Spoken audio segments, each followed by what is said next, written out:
அல்லாஹ்வினுடைய பேரருளால் முதலாவது தராவீஹ் தொழுகையை நாம் முடித்துவிட்டு அமர்ந்திருக்கிறோம். அல்ஹம்துலில்லாஹ். அல்லாஹ் ஜல்ல ஷானஹு வ தஆலா இந்த ரமலானினுடைய மாதத்தில் நாம் என்னவெல்லாம் நியத் வைத்திருக்கிறோமோ அந்த அத்துணை எண்ணங்களையும் அல்லாஹ் கபூல் செய்து அருள் புரிவானாக. இந்த ரமலானில் பரிபூர்ணமான அமல் செய்வதற்குரிய பாக்கியத்தை அல்லாஹ் நமக்கு தந்தருள் புரிவானாக. நோன்பாளிகளுக்கென்று வாக்குறுதியாக கொடுக்கப்பட்டிருக்கக்கூடிய ரையான் என்னும் சுவனபதியின் வாசலில் நம் அனைவர்களையும் அல்லாஹ் பிரவேசிக்க தௌஃபீக் செய்வானாக. பொதுவாகவே மக்கள்கிட்ட ஒரு வளமை இருக்கு. என்ன அப்படின்னா, ரமலானினுடைய ஆரம்பத்துல பள்ளிகள் எல்லாம் நிரம்பி இருக்கும். மாஷா அல்லாஹ், மக்களுடைய கூட்டங்கள். ரமலான் போக போக போக மஸ்ஜித் அரை மஸ்ஜிதாகும். அதுக்கு பிறகு முதல் சஃப்பு மட்டும் இருக்கும். ஆனால் உண்மை நிலை என்ன? ரமலான் வருகைக்கு முன்னதாகவே ஸல்லல்லாஹு அலைஹி வஸல்லம் அவங்க சஹாபாக்களுக்கு அறிவிப்பு செய்வார்கள். யுபஷ்ஷிரு பிபஷாரத்தின், நபி அவர்கள் தன்னுடைய தோழர்களுக்கு சொல்லுவாங்களா, உங்களுக்கு அல்லாஹ் வஷஹருன் முபாரக்குன், பரக்கத் பொருந்திய ஒரு இரவை அல்லாஹ் உங்களுக்கு தரவிருக்கிறான். வஃபீஹி லைலத்துன் கைரும் மின் அல்ஃபி ஷஹர், இந்த இரவில் 1000 மாதத்தை விட ஒரு சிறந்த இரவு வரவிருக்கிறது. வதுஃப்தஹு அபுவாபுல் ஜன்னah, இந்த இரவில் தான், இந்த மாதத்தில் தான் சொர்க்கத்தினுடைய கதவுகள் திறக்கப்படும். வதுக்லகு ஃபீஹி அபுவாபுன் நார், இந்த இரவில் நரகத்தினுடைய கதவுகள் மூடப்படும். வதுக்ஃபலு ஃபீஹி மர்தத்து ஷயாத்தீன், இந்த இரவில் ஷைத்தான்கள் எல்லாம் விலங்கிடப்படுகிறது என்பதாக ஸல்லல்லாஹு அலைஹி வஸல்லம் அவங்க முன்கூட்டியே சஹாபாக்களுக்கு அறிவிப்பு செய்து கொண்டே இருப்பார்கள். அப்படிப்பட்ட பரக்கத்தான இரவை நாம் அடைந்திருக்கிறோம். இந்த நேரத்துல நாம என்ன செய்யறது என்று சொன்னால், நல் அமல்களுக்காக வேண்டி நேரத்தை திட்டமிட்டு ஒதுக்க வேண்டும். குர்ஆன் ஓதுவதற்காக வேண்டி நேரத்தை கொடுக்க வேண்டும். தராவீஹ் தொழுகைக்காக வேண்டி நாம் நேரத்தை ஒதுக்க வேண்டும். இப்படியாக நம்முடைய பிள்ளைகளுக்கு நோன்பினுடைய பயிற்சி பிராக்டிஸ்களை கொடுத்து கொண்டே இருக்க வேண்டும். ஏன்னா சாதாரணமான காலம் அல்ல இந்த ரமலானினுடைய காலம். ஒன்றுக்கு அல்லாஹ் 60 இந்த மாதத்தில் தான் திருப்பி தருகிறான்.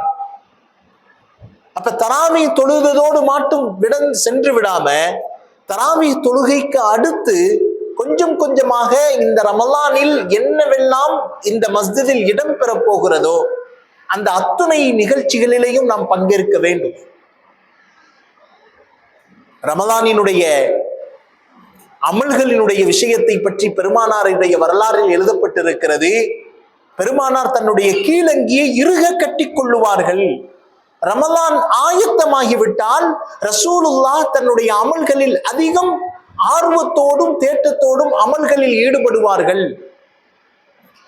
எந்த அளவுக்கு வருதுன்னா, ஒரு மலையை போல பெருமானார் ஸல்லல்லாஹு அலைஹி வஸல்லம் ரமலானுடைய காலத்தில் கொடை கொடுப்பார்கள் அப்படின்னு வரும்.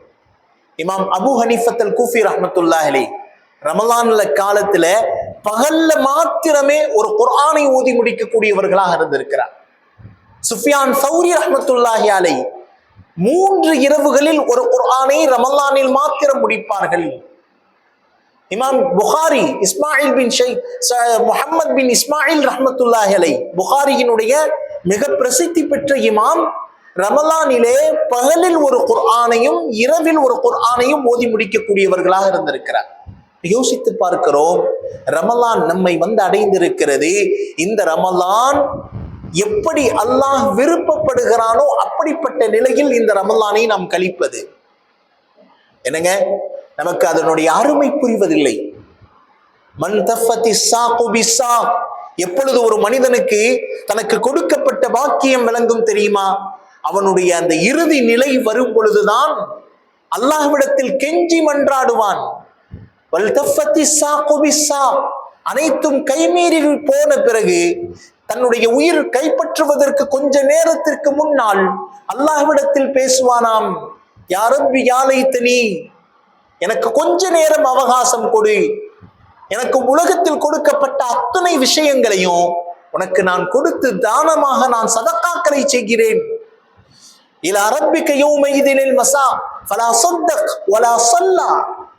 உலகத்துல இருக்கும் காலத்துல அவன் எந்த விதமான சதக்காவும் செய்ததில்லை.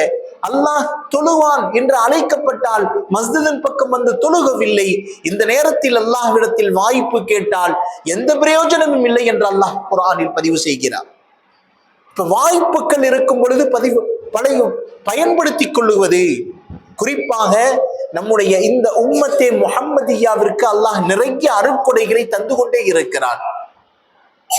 வேற எந்த ஒரு உம்மத்துக்கும் இந்த ரமலானை போல பாக்கியத்தை அல்லாஹ் கொடுக்கவில்லை.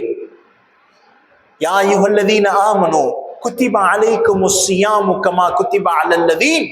உங்களுக்கு முன் உண்டான சமுதாயத்திற்கு கொடுக்கப்பட்ட வேதத்தை போல, நோன்பு கடமையாக்கப்பட்டதை போல உங்களுக்கும் நாம் கடமையாக்கி இருக்கிறோம். முன் உண்டான சமுதாயத்துக்கு எப்படி நோன்பு கடமையாச்சுன்னா, கொஞ்ச நேரம் இஃப்தார் செஞ்சுட்டு மறுபடியும் அவர் தூங்கிட்டார்னா எந்திரிச்ச உடனே கண்டினியூ ஆயிரும். தூக்கம் என்பது கூடாது. இது போன்ற கடுமையான சட்டங்கள் முன் வாழ்ந்த சமுதாயத்திற்கு அல்லாஹ் கொடுத்தான். எப்படிப்பட்ட சட்டம்? ஒரு ட்ரெஸ்ல நஜிஸ் ஒட்டி இருந்துச்சுன்னு சொன்னா அதை நாம கழுகுறோம். ஆனா முன் உண்டான சமுதாயத்துக்கு கழுவுறதுக்கு அனுமதி இல்லை. அந்த இடத்தை கட் பண்ணணும். அல்லாஹ் நமக்கு ரொம்ப லேசான சட்டத்தை தந்திருக்கிறானே. தொழுகை நேரம் வந்து விட்டால் முன் உண்டான சமுதாயத்திற்கு வேகமாக மஸ்ஜிதுக்கு சென்று தொழுதால் தான் தொழுகை கூடும். நமக்கு அப்படி இல்லை. ஜுஇலத்தில் அர்து குல்லுஹா மஸ்ஜிதன் வ தஹூரா. பூமியில எங்க வேண்டுமானாலும் தொழுது கொள்ளலாம். அல்லாஹ் அனுமதியை பொதுவாகி விட்டானே. அல்லாஹ் நம்முடைய உம்மத்திற்கு நிறைய சலுகைகளை தொடர்ந்து செய்து கொண்டே இருக்கிறான். நிறைய சலுகைகள். முன்னுண்டான சமுதாயத்துல இரவு நேரங்கள்ல ஏதாவது ஒரு பாவத்தில் ஈடுபட்டு விட்டார், ஒரு பாவமான காரியத்தை அவர் செய்து விட்டார் என்று சொன்னா, அடுத்த நாள் காலையில அவருடைய வீட்டு முன்னாடி ஒரு போர்டு ஒண்ணு தொங்குமா. அந்த போர்டில் எழுதப்பட்டிருக்கும், இன்னாருடைய மகன் இன்னார் இரவு நேரத்தில் இந்த பாவத்தை இந்த இடத்திலிருந்து செய்தார்னு எழுதப்பட்டிருக்கும். அல்லாஹ் நமக்கு அந்த அத்துணை விஷயங்களையும் இல்லாமல் மறைத்து வைத்திருக்கிறானே. யோசித்து பார்க்கிறோம். இந்த உம்மத்தே முஹம்மதியாவிற்கு அல்லாஹ் நிறைய அருட்கொடைகளை செய்திருக்கிறான். ஆதம் அலைஹிஸ்ஸலாத்து வஸ்ஸலாம் தனது மகன் சய்யிதுனா ஷீஸ் அலைஹிஸ்ஸலாத்தை பார்த்து சொல்றாங்க, யா ஷீஸ், உன்னுடைய வழித்தோன்றர்களில் ஒரு கூட்டம் வரவிருக்கிறது. அந்த கூட்டத்தினுடைய நபியின் பெயர் முஹம்மது. அந்த கூட்டத்தின் பரக்கத்தினால், அந்த நபியின் பரக்கத்தினால் அந்த கூட்டத்திற்கு அல்லாஹ் நிறைய சலுகைகளை கொடுப்பான்.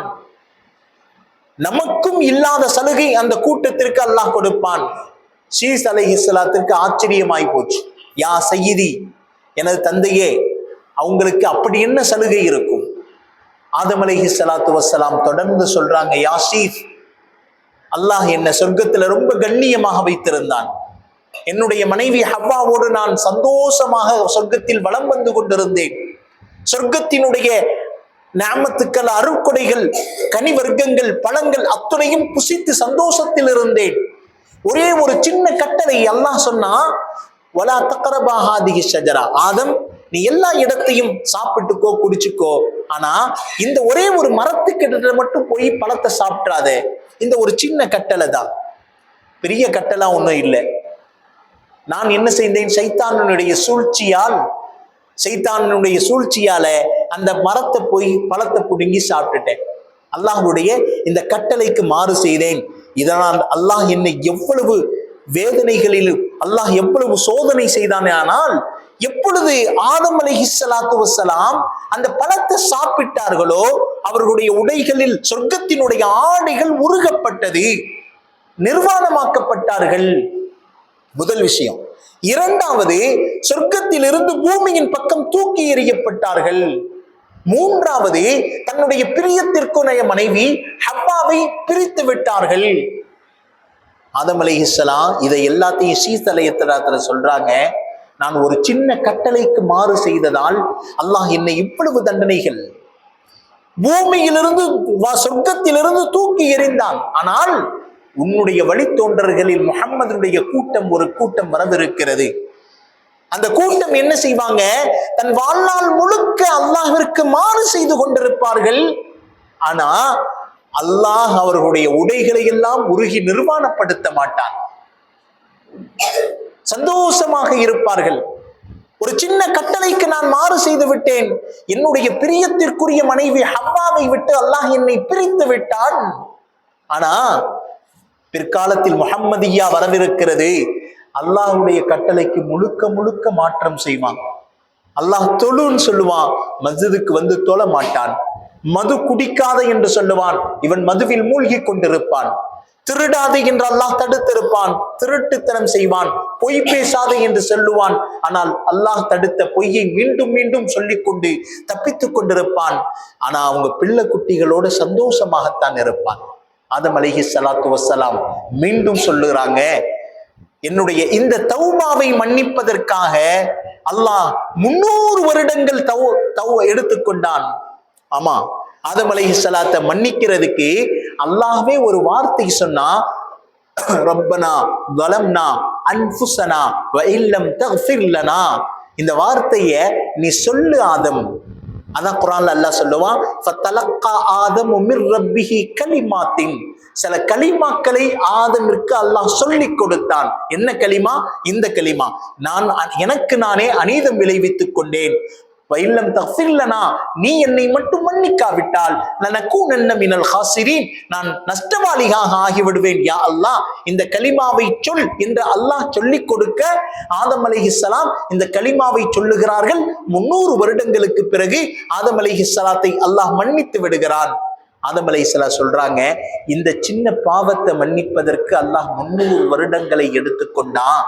ஆனா பிற்காலத்தில் உம்மத்தே முஹம்மதியா ஒரு கூட்டம் வரவிருக்கிறது. அவர்கள் தன் வாழ்நாள் முழுக்க அல்லாஹ்விற்கு மாற்றம் செய்வாங்க. ஆனா தௌபா செய்ய வேண்டும் என்ற நோக்கத்துல வீட்டினுடைய வாசலை விட்டு இறங்கி இருக்க மாட்டாங்க. உடனே அல்லாஹ் அவர்களை மன்னித்து விடுகிறார். மன்னிப்பின் கதவை அல்லாஹ் திறந்தே வைத்திருப்பான் இந்த உம்மத்தே முஹம்மதியாவிற்கு என்று சொன்னால் யோசித்து பார்க்கிறோம். அல்லாஹ் நமக்கு கொடுத்த நியாமத், இந்த உம்மத்திற்கு கொடுத்த நியாமத்தை நாம் யோசித்து புரிந்து அமல் செய்ய வேண்டும். உம்மத்த வசத்தா, நடுநிலை சமுதாயம் என்று அல்லாஹ் சர்டிபிகேட்டை நம்முடைய உம்மத்திற்கு தருகிறார். நடுநிலை சமுதாயம். நாளை மறுமையில் எல்லா சமுதாயமும் நம்மிடத்தில் வந்து கெஞ்சுவார்கள். அந்தந்த கூட்டங்கள் அல்லாஹ் சாட்சியாக சொல்லுவான். அந்தந்த கூட்டத்திற்கு நாம் சாட்சியாக சொல்லுவோம். இந்த கூட்டம் அந்த நபி வந்து அழைப்பு கொடுத்தது உண்மை. கௌமே சாலிஹுக்கு கூட்டத்தின் பக்கம் கௌமே சாலிஹ் அலைஹிஸ்ஸலாம் வந்தது உண்மை. ஹூது கூட்டத்தின் பக்கம் ஹூது நபி வந்தது உண்மை என்று நாம் சாட்சி சொல்லுவோம். அந்த அல்லாஹ் கேட்பானா, நீங்க தான் அப்ப உயிரோடு இல்லையே, நீங்கள் எப்படி சாட்சியாவீர்கள் என்று சொல்லும் பொழுது நாம் சொல்லுவோம், இந்த உம்மத்தே முஹம்மதியா சொல்லும், யா அல்லாஹ், நீ அந்த கூட்டத்திற்கு அனுப்பினா என்று அல் குர்ஆனில் சொல்லி இருக்கிறாய். அதை நாங்கள் கண்ணால் பார்த்ததை விட அதிகமாக நம்பி இருக்கிறோம். எனவே நாங்கள் சாட்சியாக இருக்கிறோம் என்று நம்முடைய இந்த உம்மத்தே முஹம்மதியாவை அல்லாஹ் சாட்சி சொல்லுவதை ஏற்றுக்கொள்ளுவான். அல் குர்ஆன் பேசுகிறது. அப்படிப்பட்ட ஒரு உன்னதமான சமுதாயமாக அல்லாஹ் இந்த சமுதாயத்தை வைத்திருக்கிறான்.